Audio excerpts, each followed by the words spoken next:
Police उसूल व इंसाफ से काम करे वरना इख्तिदार पर वापसी के बाद सूद-सिमात कार्रवाई करेंगे। केटीआर का इंतबाह। आदिलाबाद में मुनक्किदा किसान के एहतजाजी धरने में शिरकत की। अवाम और किसानों के मुफाद में जेल में रहने के लिए भी तैयार हूँ, केटीआर का बयान। बीआरएस के वर्किंग प्रेसिडेंट व साबिक़ा रियासती वज़ीर केटीआर ने कहा कि ज़रूरत पड़ने पर वो इस रियासत की अवाम और किसानों की फलाह व बहबूद के लिए जेल जाने के लिए भी तैयार है। केटीआर, जो कि साबिक़ा रियासती वज़ीर जोगी रामन्ना की जानिब से ज़िले आदिलाबाद के रामलीला मैदान पर मुनक्किदा किसानों की एहतजाजी धरने में शिरकत कर रहे थे, जलसे से मुखातिब किया। इन्होंने कहा कि कांग्रेस दौरे इख्तिदार में रियासत को तरक्की ठप होकर रह गई है। अवाम कई मसाइल से दो चार है। यही नहीं बल्कि खुद मुलाजमीन पुलिस के अहले खाना भी सड़कों पर हुकूमत के खिलाफ मुजाहरे कर रही है, जिससे पता चलता है कि रियासत का नज़्म ज़ब्त और इसकी तरक्की ठप होकर रह चुकी है। इन्होंने बताया कि जब वो हैदराबाद से आदिलाबाद के लिए रवाना हुए तब दरमियान में डिचपल्ली के करीब इन्हें एहतजाजी ख़वातीन धरना देती हुई मिली। इन्होंने पूछा क्या मसला है, वो पुलिस वालों की बीवियां थी। ये तमाम बेहतर पुलिस सिस्टम का मुतालबा करते हुए हुकूमत के खिलाफ मुजाहरा कर रही थी। केटीआर ने कहा कि आखिरकार कांग्रेस के दौरे हुकूमत में पुलिस वालों की बीवियां भी धरना देने पर मजबूर हो गई है।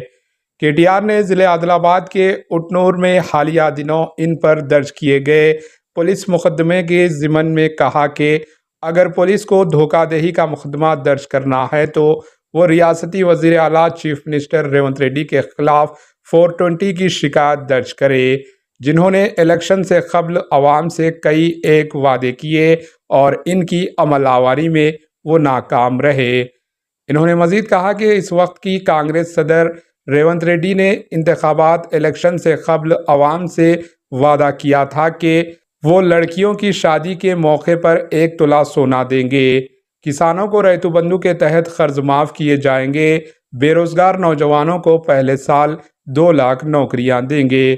ताहम किसी एक स्कीम की अमलावरी में भी हुकूमत नाकाम रही, लिहाजा अवाम की जानिब से चीफ मिनिस्टर रेवंत रेड्डी के खिलाफ धोखाधड़ी का मुकदमा दर्ज किया जाना चाहिए। केटीआर ने कहा अगर अवाम पुलिस स्टेशनों में के सामने कतारें लगाए और धोखाधड़ी के मुकदमा दर्ज करें तो इस रियासत में कांग्रेस का एक भी लीडर इन मुकदमात से नहीं बचेगा।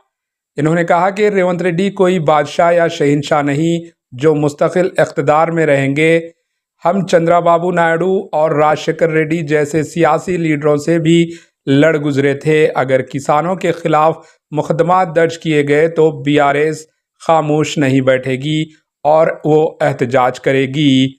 इन्होंने गुजरात की तर्ज पर ज़िले आदिलाबाद के किसानों को 8,000 से ज़ायद कपास की इमदादी कीमत अदा करने की ज़िले इंतज़ामिया से मुतालबा किया।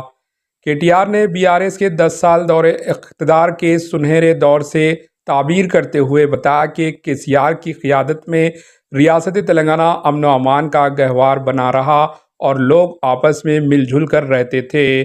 ताहम आज मुख्तलिफ तबक़ात और अवाम के दरमियान तनाव और अफरा तफरी का माहौल है, जिसकी वो मजम्मत करते हैं। क़ब्ल-ए-ज़ीं साबिक़ा रियासती वज़ीर जोगी रामन्ना, रुकन असम्बली अनिल जादव, रुकन असम्बली आसिफाबाद को लक्ष्मण ने भी एहतजाजी जलसे को मुखातिब किया। Bureau report, HN news. ఈ రోజు మీరు ఆదిలాబాద్ లో మాకు తవ్వ చూపెట్టిండ్రు ఎట్లా కొట్లాడాలనో తెలంగాణ మొత్తానికి ఇలా ఆదిలాబాద్ లో ఈ పోరుబాట రైతు పోరుబాట తవ్వ చూపెట్టింది. నేను జోగు రామన్న గారిని, అనిల్ జాదవ్ గారిని, లక్ష్మక్కను, మా జిల్లా నాయకత్వాన్ని మనస్ఫూర్తిగా గట్టిగా చప్పట్లతో రైతుల తరపున అభినందించాలని చెప్పి నేను కోరుతా ఉన్నా. ఎందుకంటే ఇవాళ మీరు మొదలుపెట్టిన ఈ పోరాటం రుణమాఫీ జరిగేదాకా, రైతు భరోసా పేరు మీద తప్పకుండా మన పైసలు మనకు వచ్చేదాకా, మనకు హక్కుగా రావాల్సిన రైతు బీమా, అదే విధంగా అన్నిటికన్నా ముఖ్యంగా కోతలు స్టార్ట్ అయినాయి. చెప్పిండా లేదా రేవంత్ రెడ్డి 500 బోనస్ ఇస్తా అని?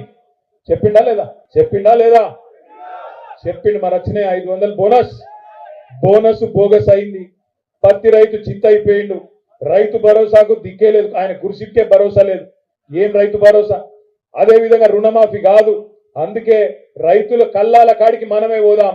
గ్రామ గ్రామాన రైతులు ఇంతకుముందు జనార్దన్ అన్న మాట్లాడినట్టు భూమన్న మాట్లాడినట్టు కల్లాల కాడికి పోదాం. అక్కడ రైతులతోని ప్రభుత్వానికి అధికారులను అక్కడ ఉండే అధికారులను అడిగిపిద్దాం. ఏమైంది మరి నీ బోనస్, ఏడవాయని 500 అడుగుదాం, నిలదీద్దాం. 8,800 పత్తి రైతులకు రాకపోతే అక్కడనే కొనుగోలు కేంద్రాల కాడనే పత్తి కేంద్రాల కాడనే మనమే పోదాం. ఇదే గులాబీ కండువా వేసుకొని ఇదే పచ్చ కండువా వేసుకొని పోదాం, నిలదీద్దాం. భారత రాష్ట్ర సమితి మాత్రమే కాదు, బీఆర్ఎస్ అంటే భారత రాష్ట్ర సమితి కాదు, భారత రైతు సమితి అనే విధంగా రైతుల పక్షాన ఉండి గట్టిగా కొట్లాడదాం. ఇప్పుడే మొదలైంది పోరాటం. ఇంకొక 4 వద్దులైతే సంవత్సరం నిండుతుంది. ఇక సంవత్సరికం కూడా పెట్టేది ఉన్నది, వీళ్ళకు తప్పకుండా తొలి మాసికం కూడా పెట్టేది ఉన్నది. తప్పకుండా వాళ్ళకి ఆ రోజు కూడా వస్తుంది. AHA न्यूज़ को लाइक करें, शेयर करें और सब्सक्राइब करना ना भूलें।